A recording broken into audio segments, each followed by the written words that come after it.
का अवसर प्रदान किया। आज सेवा संपूर्ति समारोह की अध्यक्षता भी वही कर रहे हैं और ईश्वर चरणों में प्रार्थना है कि सर आप दीर्घायु हों, स्वस्थ हों और जितने भी हमारे कलीग्स हैं सबके सेवा संपूर्ति समारोह की अध्यक्षता आप करें।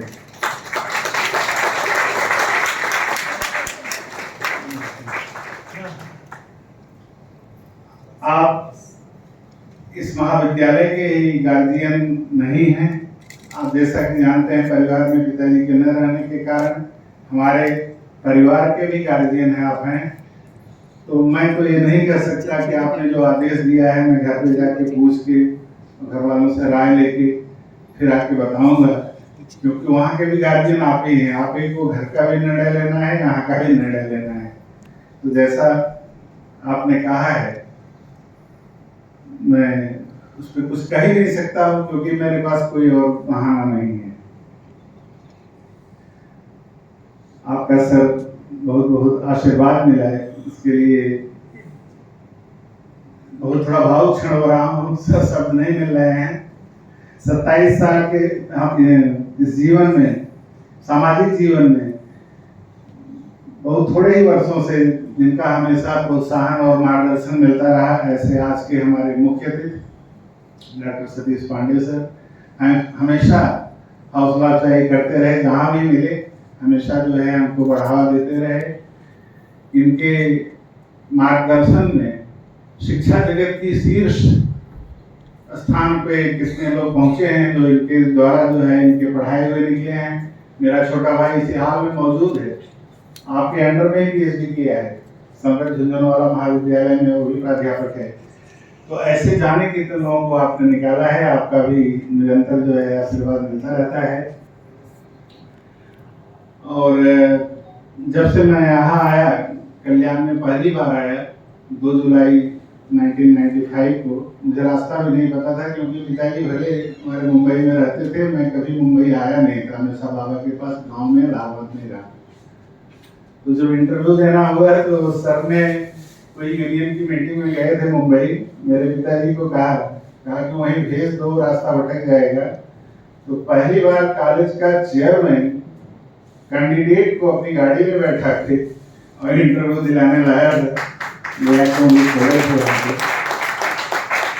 और इंटरव्यू देने गया तो रास्ते में, पूरे रास्ते में मारुति वैन गाड़ी थी, सब पीछे बैठे थे, मैं आगे बैठा था।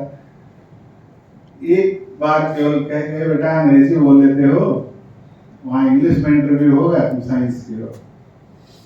तो मैंने अपना सिर हिलाया और यहाँ आ गए। यहाँ आते ही डायरेक्ट मैंने छोड़ दिया कि उसका जो क्लर्क वगैरह थे, प्रिंसिपल वगैरह का इंटरव्यू होगा, लगा दिए। वहाँ गए, वहाँ हमारे इंटरव्यू बोर्ड के chairman subject expert doctor Paparikar sir Birla college के थे, बाद में उनका नाम जाना मैंने, और तमाम बोर्ड बैठा हुआ था। वो पहला कॉलेज का पहला इंटरव्यू था रेगुलर अपॉइंटमेंट के लिए। उसके पहले जैसा कि बताया भिंडकर सर वगैरह, मनीष पांडे वगैरह लोग कॉलेज संभाल रहे थे, रानी मैडम भी पहले साल थी। दूसरे साल जब पहला इंटरव्यू वैकेंसी निकली आए तो उसमें इंटरव्यू जो चल रहा था तो उन्होंने सवाल पूछा, मैंने जवाब दिया, सब अंग्रेजी में ही हो रहा था। तो मैंने सोचा कि इतने सवाल कर रहे हैं, पता नहीं क्या होगा, सिलेक्शन करेंगे कि नहीं। लेकिन जब मैं सब जवाब देता रहा तब तक सर ने पापरीकर सर से कहा अरे वो नेट पास है। तो मैं समझ गया इलाहाबादी तो था ही कि फेवर में है। पापरीकर सर ने कहा कि जो नेट पास है तो फिर क्या पूछने का सवाल जरूरत है, सिलेक्शन करते हैं। इन्होंने कहा नहीं पूछो, सवाल पूछो पूरा। इंटरव्यू चला 15-20 मिनट तो सिलेक्शन हो पाया। सर आपका हमेशा जो है कभी मैं भेद ही नहीं कर पाया कि कैसा रिश्ता है, पारिवारिक रिश्ता ही अंत में समझ में आता है कुल मिला करके। और इस कल्याण में आने के बाद 27 साल के इस जीवन में अंधेरा मेरी तरफ किधर से भी आता अगर दिखा, अंधेरा मेरे तक पहुंचा नहीं, मुझे छू नहीं किया, तब तक एक इंसान रोशनी लेकर के उस अंधेरे को दूर कर दिया। अंधेरे को चीरती हुई रोशनी आई, जिनके हाथों आज जीत पे जरूर हुआ।